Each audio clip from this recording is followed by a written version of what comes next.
Hello and welcome to this breaking news edition of Ringside Digest. I'm your host, Kirk Day, along with my co-host, Nick Miller. And like I said, we have breaking news today. Big Maple Leafs news. Brad Treliving has been hired as GM of the Toronto Maple Leafs, former GM of the Calgary Flames, as we know, who just got relieved of his duty this season. And a big move it was. This came out yesterday from Darren Dreger saying, "We've updated the Toronto Maple Leafs GM search earlier tonight on Insider Trading. More specifically, all signs now point to search wrapping up in a very near future with Brad Treliving being the new GM of the Toronto Maple Leafs." And sure enough, he was right. This came out a couple hours ago today.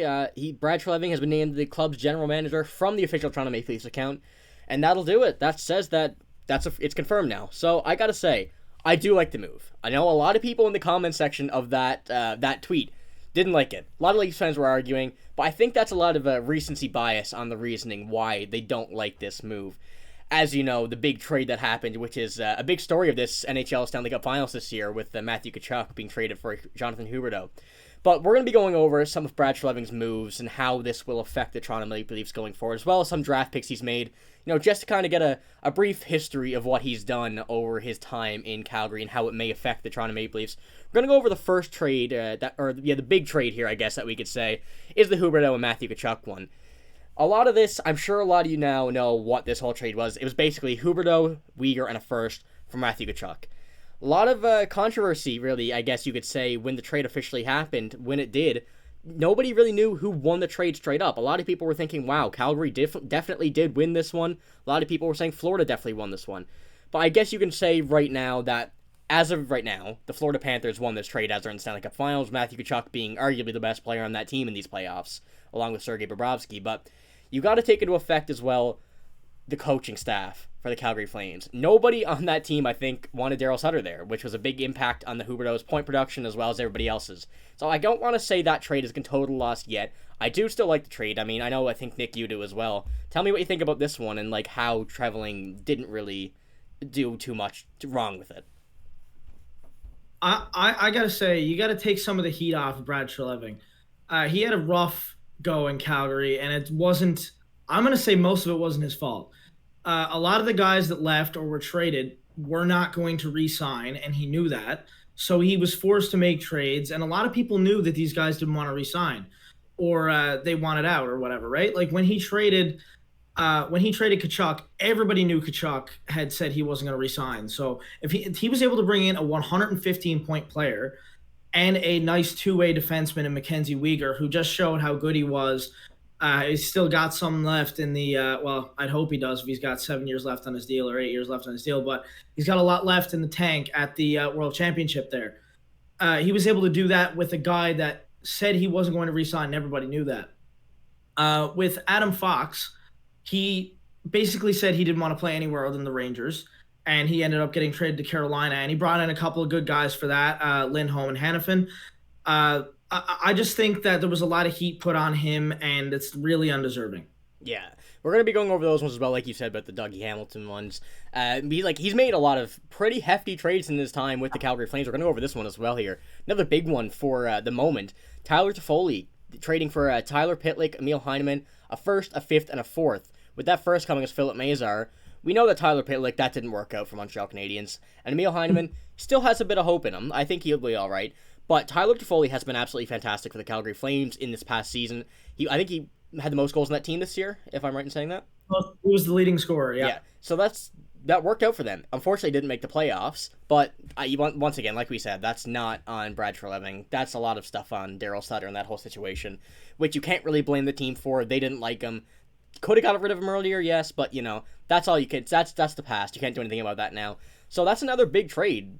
Definitely a win in my books for Treliving on that Toffoli trade. But you also said here, this one is getting Dougie Hamilton which was picks at the time. It was the first and 2 seconds. Those picks Boston kind of just messed up on. Wasn't very good, but getting Dougie Hamilton out of it, very, very good trade. They could have had some better picks, so it was risky trading a first in 2015, which we know as probably the best draft of all time.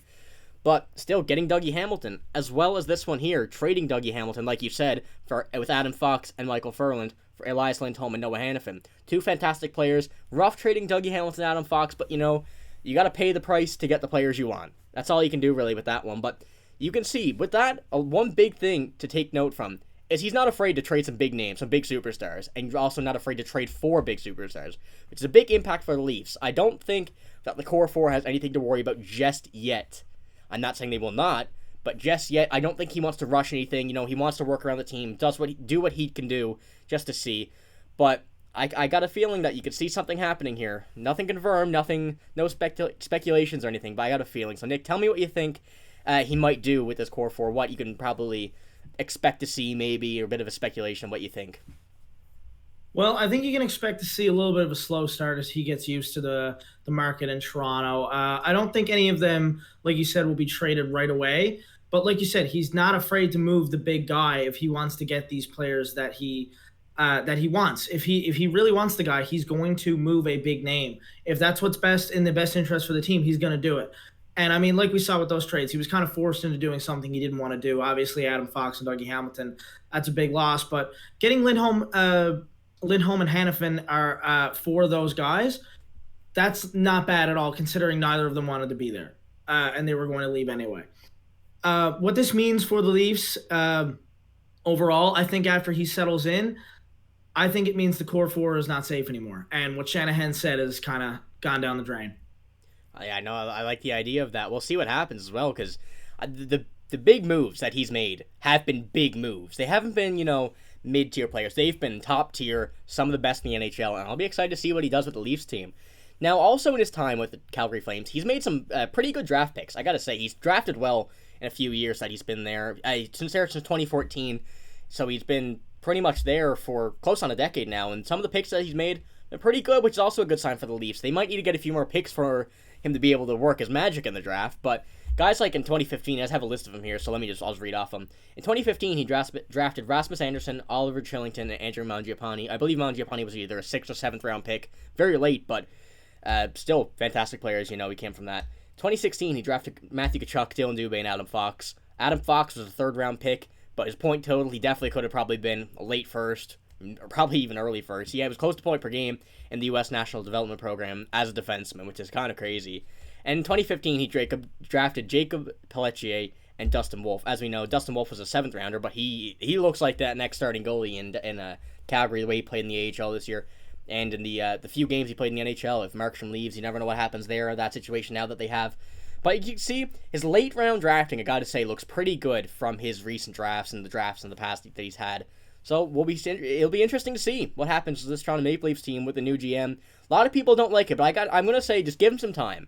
You almost got to trust him. Like we said, a lot of his moves weren't really his fault, like out of his control completely, and he was kind of forced to make the move.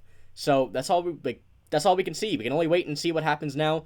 Going to be interesting to see what happens with the coaching staff as well. If there's someone he wants to bring in, someone he likes, someone he knows that will probably want to take over this team, someone better. We'll see with all this. This is only early yet now. It only happened today. So that's all we got for this video. If you want to see more, make sure to subscribe to the channel, like the video as well, because we're going to have a lot of stuff coming. A lot of stuff like this, a lot of stuff in the off-season, a bit of some speculation and predicting that we're going to be doing.